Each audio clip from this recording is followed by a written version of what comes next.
고생과 슬픔을 보며 나의 날을 부끄러움으로 보내는고 하니라. 아멘. 아멘. 네, 함께 이 시간 가슴에 손을 얹고 한번 고백하겠습니다. 하나님은 살아계십니다. 지금도 나에게 말씀하십니다. 이 시간 내 마음을 열겠습니다. 말씀을 믿음으로 받겠습니다. 성령님 역사해 주세요. 네, 성령 하나님 이 시간 함께 하실 줄 믿습니다. 아우 죄송합니다. 이렇게 기침이 나는지 오늘 은혜가 가득하기를 주님의 이름으로 축복합니다. 요즘처럼 시대가 참 혼란하죠. 뭐 전 세계적으로 사건도 많고 자연재해도 많고 그리고 또 대한민국 사회만 봐도 뭐 요즘 너무 두려워서 좋은 공원이 눈앞에 있어도 집 밖에 나기가 두려운 그러한 참 혼란한 시대를 일상이 깨어진 시대를 살고 있습니다. 그러다 보면 사람들이 더더욱 좋은 시대에 모든 것이 다 갖춰졌고 개발된 발전된 시대에 살지만 쉼과 자연이 있는 장소를 찾게 되더라고요. 그래서인지 도시, 시골 구분 없이 쉼과 자연을 테마로 하는 많은 그런 장소들 또 그런 카페들이 많습니다. 저도 주중에 이렇게 마음이 이렇게 뭐 힘든 일은 없지만 또 오해하실까봐 힘든 일은 없지만 그래도 이렇게 자연을 둘러보고 싶으면 동네 집 앞에 그래도 꽉 막혀 있는 카페보다는 저 북한산도 좀 보이고 이런 카페가 이렇게 있으면 가서 차 한잔 이렇게 하고 그러고 오기도 하죠. 지난번에 제가 정성주 목사님하고 증도에 있는 문준경 전도사 그 순교 기념관을 답사하려고 이렇게 다녀오는 중에 고창에 있는 저 선배 목사님 교회를 잠깐 들렸습니다. 그러면서 교제하고 이제 그분 미리 일찍 은퇴를 하셨는데요. 이런저런 이야기를 하면서 이렇게 지나가다가 카페 이름이 참 재미난 카페 이름이 있어서 제가 좀 사진을 좀 찍어오고 싶은데 근데 이게 차 타고 달려가는 길이라 사진을 못 찍어서 아쉬워요. 안 믿으실 것 같아서 그래요. 카페 이름이 논멍 카페입니다. 무슨 카페라고요? 네, 논멍 카페.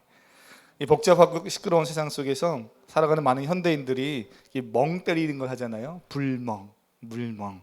어떤 연예인은 이렇게 집에 어항, 수족관 이렇게 해놓고 그 조그만 그 수족관에 물고기들 보면서 고기멍 뭐 이런 거 하더라고요. 뭐 여러 가지 들어봤지만 논멍이라는 말은 저는 그곳에 처음 들어봤어요. 그래서 목사님, 시골에 오니까 확실히 다르네요. 시골에 오니까 논멍 카페가 있네요. 제가 그러면서 놀렸더니 목사님이 설명하기를 목사님 논과 들을 보며 커피 마시는 게 무슨 재미가 있을까 본인도 그렇게 생각하셨다는 거예요. 근데 주말이면 거기 타지에서 오는 사람들이 차가 꽉 차가지고 그렇게 자리가 없다는 거 아니에요.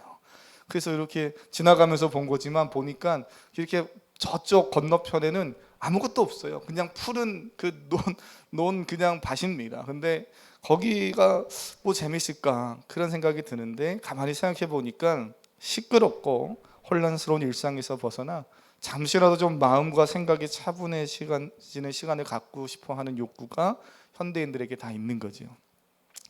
이런 시대에 살다 보니까 사람을 만나도 조금은 온화한 사람을 만나서 대화를 하고 싶기도 하고요. 같이 시간을 보내면 마음이 평안해지는 사람과 함께 있고 싶은 그런 시대입니다. 막 박장대소 하면서 떠들지 않더라도 그냥 그 사람과 함께 대화하면 미소가 절로 지어져서 그냥 참 저 사람과 함께 차 한잔 마신 거 잘했다 하는 그런 사람과 함께 있고 싶어지는 그런 시대를 우리가 지금 살고 있죠. 사랑하는 성도님, 믿음의 사람들은 이래야 되잖아요. 세상 사람도 물론 그런 좋은 사람들이 있겠지만 특별히 믿음의 사람들은 교회 안에서 또는 세상 나아가서 삶의 현장에서 하나님을 예배하고 하나님과 소통하는 삶을 살 뿐만 아니라 그 받은 은혜를 가지고 학교나 또는 삶의 자리에서 사람들과 교제하고 사람들을 만나는 가운데 위로하는 사람, 그리고 격려하며 그 사람을 행복하게 해줄 수 있는 그런 사람. 그 교회를 너무 일상에서도 우리가 그런 모습으로 살아야 하는 줄 믿습니다. 일상에 지친 사람들이 만나고 싶은 사람, 소통하고 싶은 사람, 미소가 자연스럽게 드리워지는 그러한 사람이 우리 여러분 될 수 있기를 주님의 이름으로 축복합니다. 옆 사람에게 한번 이렇게 인사하고 축복하겠습니다. 이런 이야기 기억하면서 당신 그런 사람입니다. 그렇게 삽시다. 시작. 당신은 그런 사람이다. 그렇게 삽시다. 아멘. 네, 믿음으로 축복해 주는 거예요. 그래서 그렇게 살면 좋겠어요. 요즘 정말 너무나 혼란스럽잖아요. 사람 만나는 게 무서운 시대입니다. 그러나 우리 사랑하는 성도들을 만나면 목사님 오늘 새벽에 새벽 예배 끝나고 차 한잔 하러 가시죠. 마음이 덜컹하는 게 아니라 너무 기뻐서 그러십니까? 오늘 너무 예배 잘 나오셨습니다. 차 한잔 하러 갑시다.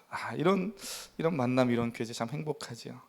근데 안타깝게도 오늘 본문의 예레미야 이 선지자는 사역하는 내내 철저하게 단절된 상태에 놓이죠. 한번 10절 보시겠습니까? 먼저 10절을 같이 한번 읽어보겠습니다. 본문 10절입니다. 시작. 나는 무리의 비방과 사방이 두려워함을 들었나이다. 그들이 이르기를 고소하라, 우리도 고소하라 하오며 내 지난 벗도 다 내가 실족하기를 기다리며 그가 혹시 유혹을 받게 되면 우리가 그를 이기어 우리 원수를 갚자 하나이다. 예레미야는 그가 선지자로 부름을 받고 사역하는 그 순간부터 자신이 속한 사회와 그 안에 있는 사람들에게 단절되는, 계속해서 공격을 받는 그런 상황에 처하게 됩니다. 요즘은 혼밥도 1인 가구도 트렌드인 시대지만 그렇다 하더라도 사람은 더불어 살아야 하는 존재예요. 사람은 자신이 속한 사회 안에서 소속감을 가져야 합니다. 우리 아이들이 학교에서 요즘 생활하면서 왜 많은 어려움들을 겪습니까? 소속감이 있고 친구가 있고 이래야 되는데 요즘 아이들이 살아가는 이 세상 안에는 왕따라든지 이러한 인간 간의 서로 단절, 우정을 쌓고 관계를 맺어야 할 그 시기에 서로에게 상처를 주는 이런 일들이 참 더 심각하고 아주 극도화되어져 있는 시대에 살면서 우리 아이들이 참 어려워하는 것을 봅니다. 사람은요 혼자 살 수 없지요. 사람과 더불어 소통하며 살 때 외롭지 않습니다. 아무리 혼밥이 트렌드고 유행이고 일회용 용품 밥솥이며 일회용을 위한 1인을 위한 어떤 그런 카페며 모든 게 잘 갖춰져 있어도 결국 사람은 어느 순간인가는 누군가를 만나고 싶어 하는 거죠. 말틴 부버가 말하듯 인간은 나와 너와의 만남 속에서 소통하며 살아가는 존재잖아요. 상대방을 소유하거나 도구화하여서 자신을 위한 목적과 수단으로 전락시킨 그런 관계는 소통이 단절됩니다. 반드시 소통이 단절되어 갈등이 생기고 소외를 겪게 만드는 거죠. 그런 점에서 볼 때 예레미야는 너무나 외롭고 괴로운 시간을 보내게 됩니다. 10절에서 봤듯이 사람들이 예레미야를 고소하겠다고 막 그 목소리를 높입니다. 심지어 친구들, 어제까지 자신과 함께 하던 사람들조차 예레미야가 실수하기만을 기다리고 있다가 예레미야가 실수하면 조롱하고 그를 위협하려고 한다는 거예요. 그러한 위협 가운데 있으니 얼마나 괴롭겠습니까? 7절 올라가서 한번 보시면 예레미야는 하나님께 자신의 상황을 이렇게 토로하잖아요. 내가 조롱거리가 되니 사람마다 종일토록 나를 한대요? 조롱한다는 겁니다. 왜 이렇게 이스라엘 사회는 예레미야를 무너뜨리려고 하는가? 왜 이스라엘 사람들은 하나님의 부르심을 받은 선지자 예레미야의 마음을 이토록 괴롭게 하고 있는가? 그 이유를 생각해 보면 오늘 본문에서 예레미야가 그 이유도 이야기를 하면서 토로합니다. 8절 한번 보시겠어요? 8절 읽어보겠습니다. 시작. 내가 말할 때마다 외치며 파멸과 멸망을 선포함으로 여호와의 말씀으로 말미암아 내가 종일토록 치욕과 모욕거리가 됨이니이다. 아멘. 예레미야가 뭘 잘못해서가 아니에요. 예레미야가 악을 행하거나 예레미야가 부정을 행해서가 아니라는 겁니다. 예레미야가 선포하고 있는 하나님의 말씀이 이스라엘 사회와 이스라엘 사람들에게 별로 인기가 없었어요. 매력적이지 않은 말씀이었습니다. 이스라엘 민족의 우상 숭배와 타락으로 인해서 하나님의 심판이 선언되고 이제는 그 심판이 집행되는 그 순간까지 와 있는 거예요. 그리고 이미 조금씩 그것이 집행되고 있고 이제 결국 바벨론에 의해서 이스라엘 민족은 포로로 끌려가는 엄청난 심판을 맞게 될 겁니다. 그런데도 여전히 깨닫지 못하고 하나님의 말씀을 외면하고 있는 상태지요. 자신은 성전이 있다, 율법이 있다, 예배를 드리고 있다, 예배를 드리면서 하나님께 구원받은 택한 백성 선민들이다. 그러니 우리는 평안하다, 평안하다, 안전하다라고 외치는 잘못된 거짓 외침, 잘못된 왜곡된 어떤 신앙의 그러한 자기 강화의 신념이 강화된 그런 상황 속에서 마치 자기 체면을 걸고 있는 거예요. 하나님은 계속 아니다, 잘못됐다, 돌아와라 그러는데 스스로가 괜찮다, 괜찮다, 하나님이 계시니까 우리는 안전하다, 자기 체면을 거는 거죠. 하나님은 선지자 예레미야를 통해서 아니라고 말씀하십니다. 돌아오라고 말씀하고 심판이 있다고 말씀하셔요. 예레미야는 자신의 인생을 다 걸고 온몸과 삶으로 하나님의 말씀을 전하고 그렇게 하나님의 말씀을 전하는 가운데 핍박을 받기도 합니다. 물리적인 폭력을 당하기도 해요. 미움을 받기도 합니다. 마음이 송두리째 다 무너지기도 해요. 이유가 뭐라고요? 하나님의 말씀을 전하는 것 때문이라는 거죠. 사랑하는 성도님, 하나님의 말씀은 언제나 살리는 말씀이잖아요. 하나님의 말씀 언제나 생명의 말씀인 줄 믿습니다. 이 사실에 흔들림이 없고 분명한 믿음을 가지고 사시길 축복합니다. 하나님 말씀 살리는 말씀, 생명의 말씀이에요. 그런데 왜 그 말씀을 오늘 전하는 예레미야를 그렇게 폭력으로 괴롭게 하고 힘들게 하는가? 결국 가만히 보면 인간은 하나님의 말씀을 자의적으로 해석하고 자기 목적과 이익을 위해 편식하는 순간, 그리고 하나님의 말씀을 자기 목적을 이루는 도구로 사유화하는 순간부터 폭력으로 무너지게 됩니다. 원래 말씀은 그런 거 아니거든요. 원래 하나님의 말씀은 생명이에요. 능력입니다. 살리는 힘이죠. 그런데 그것을 자기 이익을 위해서 편식하고 골라서 도구화하고 수단화할 때, 사유화해서 사용할 때 결국 하나님의 말씀이 폭력화되는 것을 보게 돼요. 상대방을 공격하는 명분과 근거가 되는 매우 비상식적이고 비성경적인 모습으로 왜곡되게 됩니다. 그러니 말씀을 바르게 잘 아는 것 중요하고요. 편식하지 않고 고르게 먹는 것이 너무나 중요하죠.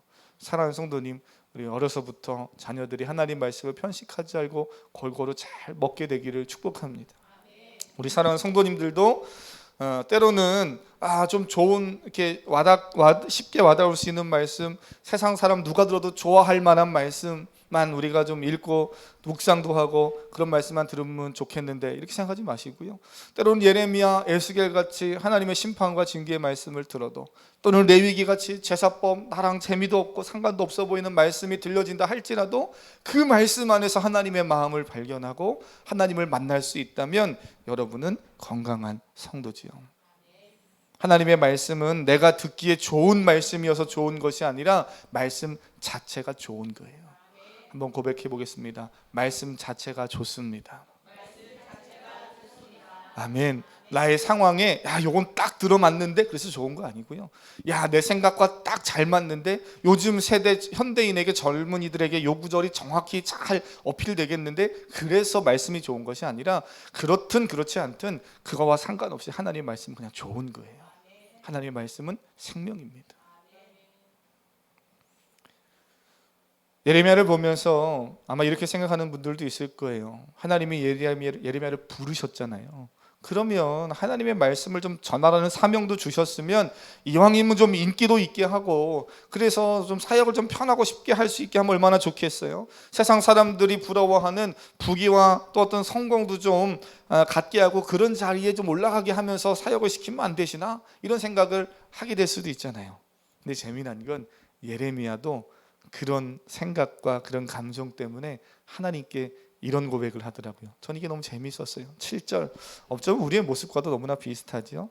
한번 7절, 8절, 9절 좀 길지만 한번 같이 읽어보겠습니다. 7절, 8절, 9절입니다. 시작. 여호와여, 주께서 나를 권유하심으로 내가 그 권유를 받았사오며 주께서 나보다 강하사 이기셨으므로 내가 조롱거리가 되니 사람마다 종일토록 나를 조롱하나이다. 내가 말할 때마다 외치며 파멸과 멸망을 선포함으로 여호와의 말씀으로 말미암아 내가 종일토록 치욕과 모욕거리가 됨이니이다. 내가 다시는 여호와를 선포하지 아니하며 그의 이름으로 말하지 아니하리라 하면 나의 마음이 불 붙는 것 같아서 골수에 사무치니 답답하여 견딜 수 없나이다. 아멘. 이 선지자 예레미야는 자신이 살고 있는 사회 그리고 그 속한 사람들에게만이 아니라 하나님에게도 내가 버림받은 거 아닌가 하는 느낌을 지금 받는 상황이죠. 하나님과의 단절감도 느끼는 상황입니다. 마치 내가 하나님에게 속은 것 같다 이렇게 하소연해요. 오늘 본문은 이제 그렇게 번역은 안 했지만 7절에 보시면 주께서 나를 권유하심으로 내가 그 권유를 받았습니다 이렇게 말하잖아요. 여기서 이 권유는 정중하게 부탁하는, 정중하게 권하는 그런 의미가 아닙니다. 나보다 힘이 센 하나님이 나를 속이시고 이기셨기에 나는 하나님이 시키는 대로 할 수밖에 없는 거 아닙니까? 이렇게 지금 하나님께 막 따지듯이 하소연하고 있는 거예요. 그런 표현입니다. 그래서 예레미야는 그 다음 7절에 보시면 하나님이 나보다 강하사 이기셨다는 표현을 하는 거예요. 결국에는 내가 하고 싶어서 한 게 아니라 하나님이 나 불러주셨고 하나님이 나보다 크신 분이신데 하나님이 나에게 예레미야야 이걸 선포해야 된다. 이걸 선포해야 이스라엘 백성들이 내게로 돌아와야 살 수 있다. 그 하나님의 절절한 마음이 느껴지게 하신 그 하나님 때문에 내가 어쩔 수 없이 이길 수 없어서 하나님의 말씀에 순종하여 이렇게 왔는데 하나님 너무 하시는 거 아닙니까? 막 이러면서 그냥 구구절절히 하나님께 하소연하는 부분이 요 7절 말씀이죠. 저는 이 말씀 보면서 혼자 그렇게 생각해봐요. 제가 너무 오역했나요? 제가 혼자 너무 흥분해서 예레미야의 마음을 그냥 예레미야는 나는 아닌데 그럴 수 있는데 제가 괜히 너무 오버했는지 모르겠어요. 그러나 오늘 말씀에 그런 의미들이 담겨 있어요. 하나님이 나보다 강하사 이기셨습니다. 이 말은 이스라엘만이 아니라 하나님도 자신을 버린 것 같다는 절망과 고통의 마음이 밀려왔던 거지요. 얼마나 힘들면 내려가셔서 14절 눈으로 한번 보시면요 14절, 15절, 16절, 17절 계속해서 그가 고백하는 것은 자신이 태어난 날을 생일을 저주합니다. 한마디로 말하면 이런 거죠. 초등학생이 엄마한테 또는 10대에 우리 중학교, 고등학교 사춘기 시절에 막 반항할 때 부모님 앞에 하던 우리 성도님들은 안 하셨겠지만 그래도 하셨던 말 있잖아요. 날 왜 낳았어? 날 왜 태어나게 한 거야? 뭐 이러면서 하소연하는 그 말을 예레미야가 하나님께 하는 거죠. 자신의 날 생일을 저주합니다. 차라리 태어나지 말았으면 더 좋았을 것을이라고 14절 한 절만이 아니고 15절, 16절, 17절까지 구구절절히 계속 그런 이야기를 하죠. 우리 같으면 하나님께 아마 이렇게 따졌을 것 같아요. 우리라고 하면 우리 성도님들 중에는 믿음이 출중하신 분들은 난 아닌데 이럴 수 있어서 저 같으면 그랬을 것 같아요. 하나님이 밀어붙이듯 선지자로 사명을 맡기고 시키셨으면 성공은 아니더라도 치욕과 조롱거리는 당하지 않게 하셔야 되는 거 아닙니까? 어떻게 좀 동의가 되십니까? 성공은 아니더라도 높은 자리, 인기 있는 자리는 아니더라도 하나님이 나를 부르셔서 사명 주셨으면 하나님 수치와 모욕은 당하지 않게 되는 거 아닙니까? 남들과 그 비슷한 수준으로는 살게 해줘야 되는 거 아닙니까? 이런 생각이 막 밀려오는 때 있지요. 그러나 우리는 하나님 앞에 그런 거 따질 수 없죠. 하나님이 나를 부르시면 얼마나 귀합니까? 하나님이 나를 부르셔서 자녀 삼아주시고 성도로 또는 집사로 권사로 또는 어떤 직분을 갖고 어떤 사역을 감당할 수 있도록 하신 것 너무나 귀한 은혜지요. 하나님에게도 단절된 듯한 상황 때문에 예레미야는 참 괴롭습니다. 그런데 잘 생각해 보세요. 이것은 하나님과 실제로 단절된 것은 아니고요. 예레미야의 느낌이죠. 그런 상황처럼 지금 보이는 상황 가운데 있는 것뿐입니다. 정말 하나님이 예레미야와 단절하셨습니까? 그러지 않아요. 예레미야와 정말 단절했다면 하나님 오늘 예레미야가 하나님과 이렇게 소통할 수도 없지요. 이스라엘의 사회에서는 예레미야는 버림을 받고 단절됨을 경험하지만 하나님은 그 상황 속에서 여전히 예레미야를 사랑하고 계시고 붙드시고 계시고 힘을 주고 계십니다. 사랑하는 성도님, 믿음은 언제나 상황이나 감정에 의해 좌지우지되는 것일 수 없는 거예요. 우리의 믿음은 하나님에 대한 신뢰, 그분에 대한 성품에 근거한 믿음입니다. 지금 내 상황이 이러니까 하나님도 그러겠지? 아니요. 그냥 하나님은 이런 분이야. 하나님은 사랑이시고 하나님은 정의이시고 하나님은 좋으신 분이야. 그거에 대한 분명한 믿음에 근거해서 우리는 그 믿음을 가지고 하나님을 바라보는 거지, 내가 처한 상황이나 내가 느끼고 있는 감정 때문에 내 믿음이, 내가 바라보고 있는 하나님에 대한 이미지가 왔다 갔다 하는 것이 아니라는 거예요. 비록 상황이 힘들고 감정과 신앙이 심한 공격을 받아 무너지는 지경에 처하게 된다 할지라도요, 오늘 본문을 보면 예레미야는 11절 12절에서 하나님이 계시다는 그 믿음의 고백으로 다시 일어나는 것을 보게 됩니다. 11절 12절 한번 읽어보겠습니다. 11절 12절입니다. 시작. 그러하오나 여호와는 두려운 용사 같으시며 나와 함께 하심으로 나를 박해하는 자들이 넘어지고 이기지 못할 것이오며 그들은 지혜롭게 행하지 못함으로 큰 치욕을 당하오리니 그 치욕은 길이 잊지 못할 것이니이다. 의인을 시험하사 그 패부와 심장을 보시는 만군의 여호와여, 나의 사정을 주께 아뢰었사온즉 주께서 그들에게 보복하심을 나에게 보게 하옵소서. 아멘. 아멘. 하나님의 사람들은요, 하나님이 함께 하신다는 믿음의 고백을 가지고 살잖아요. 지난 한 주간 하나님이 나와 함께 하신다, 이 믿음의 고백을 가지고 사셨습니까?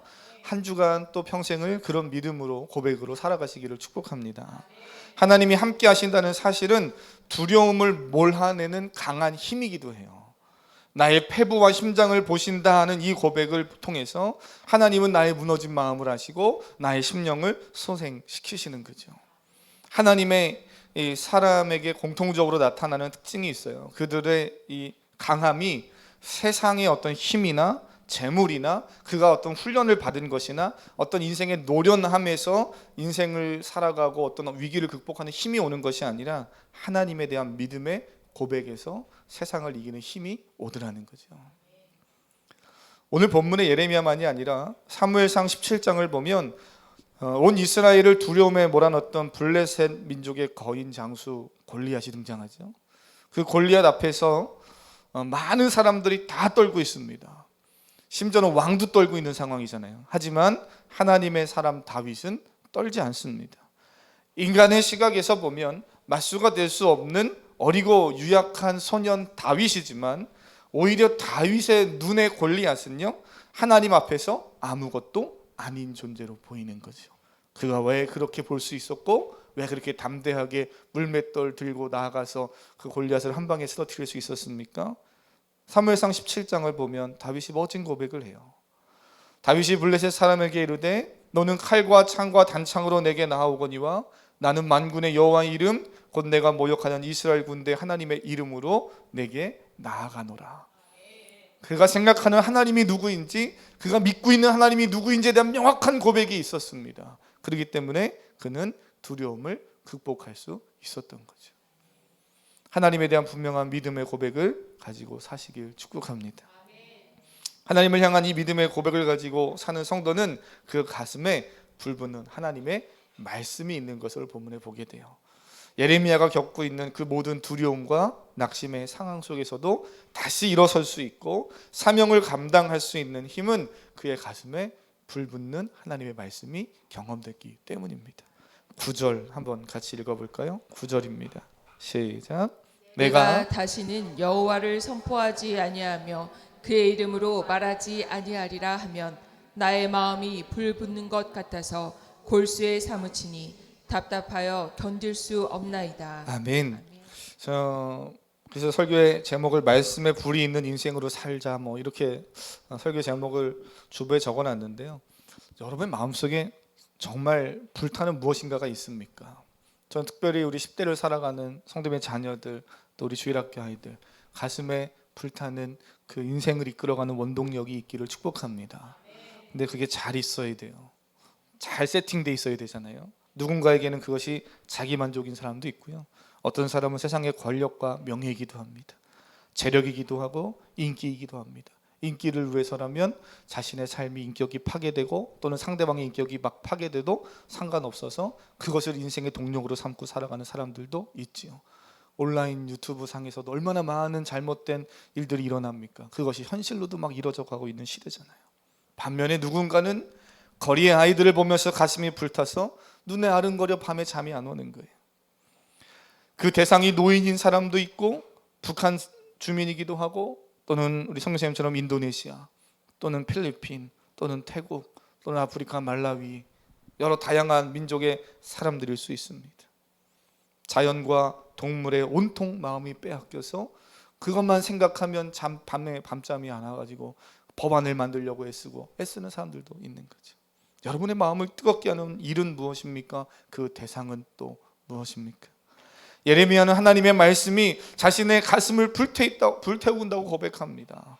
조금 전까지만 해도 자신을 조롱하고 박해하고 위협하는 자들로 인해서 힘들다, 괴롭다, 하나님이 날 이렇게 하신 거 아니냐, 하나님 앞에 핫소연하고 따지고 원망하기도 했습니다. 얼마나 힘들면 날 태어나지 말게 하지, 날 부르시지 말지, 사명을 주시지 말지, 나를 왜 성도로 불러서 주일날 피곤한데 예배하게 하시고 계속 막 그런 하나님의 하소연했던 그런 예레미야잖아요. 다시 하나님의 말씀이 근데 그에게 채워지고 있는 모습을 발견합니다.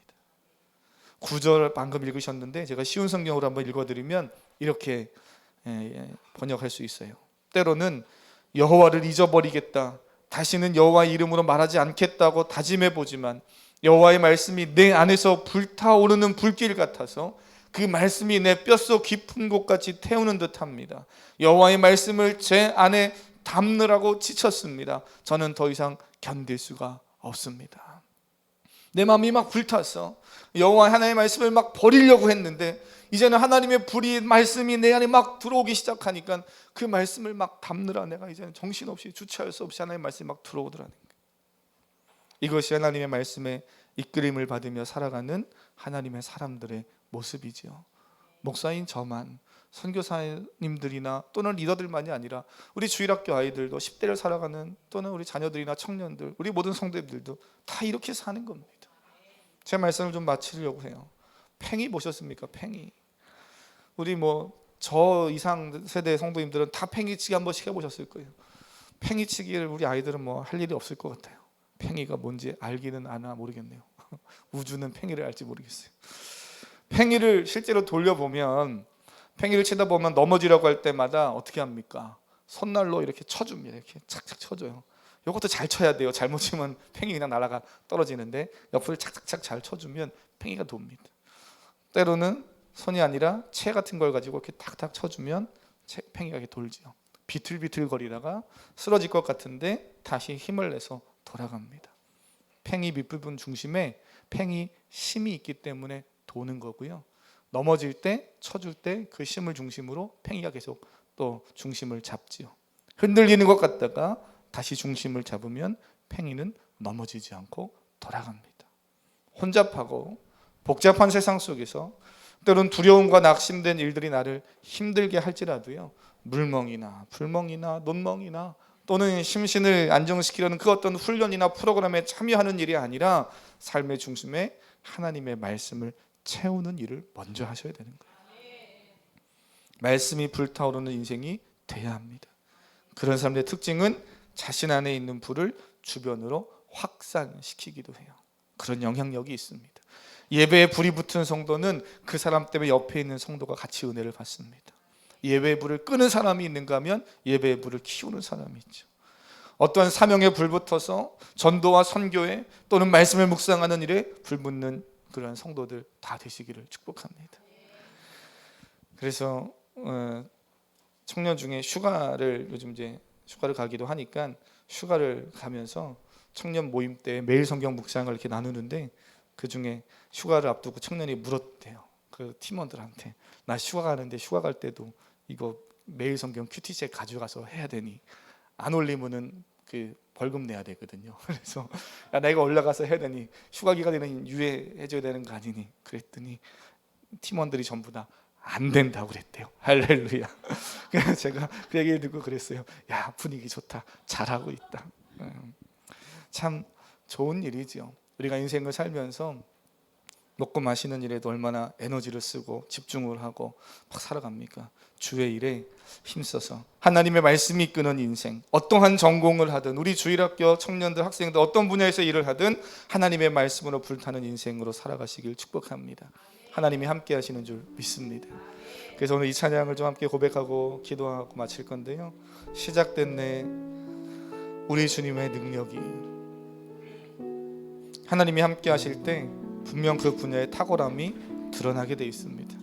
포기하고 싶고 괴로운 일 만나더라도 다시 주의 은혜 안에 나아가십시오. 하나님 새로운 힘을 부어주실 줄 믿습니다. 함께 믿음으로 찬양하고 말씀 붙잡고 함께 기도하겠습니다. 시작됐네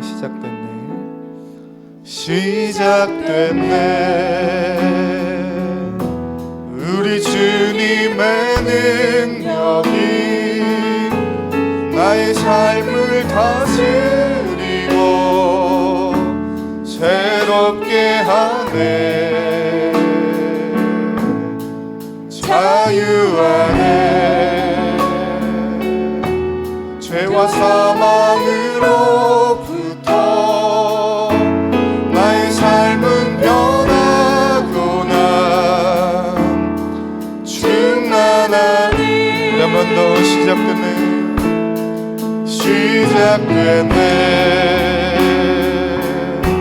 우리 주님의 능력이 나의 삶을 다스리고 새롭게 하네. 자유 안에 죄와 사망으로부터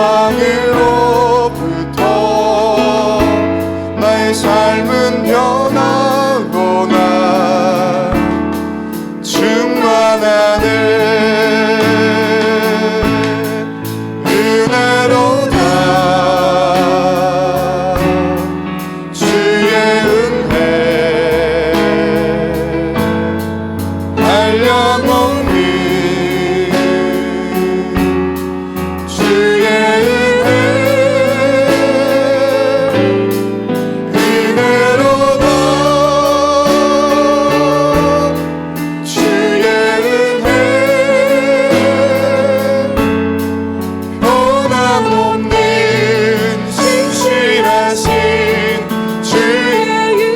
마음을 다해서 은혜로다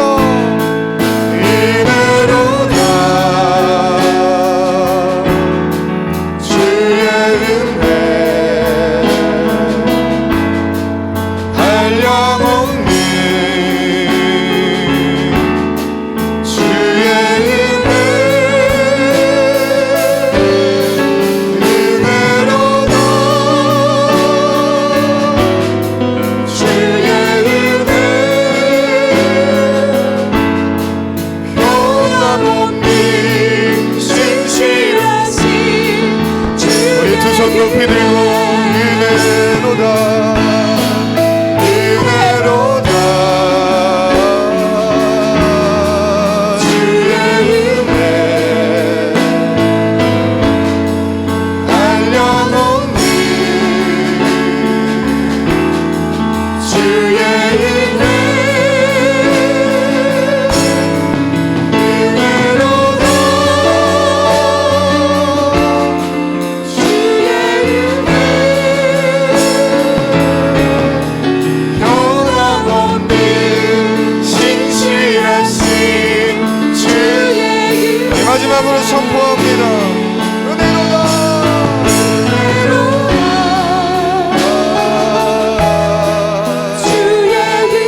우리 이 시간 주여 한번 부르고 마음을 다해서 기도하실 때 오늘 말씀 기억하면서 기도하십시오. 아버지, 내 인생에 하나님 불붙는 말씀이 있어서 그 말씀 따라 살게 하시고 그 말씀이 내게 인도하시는 그 놀라운 은혜를 경험하며 살게 하시옵소서. 우리 주여 한번 부르고 기도합니다. 주여 하나님,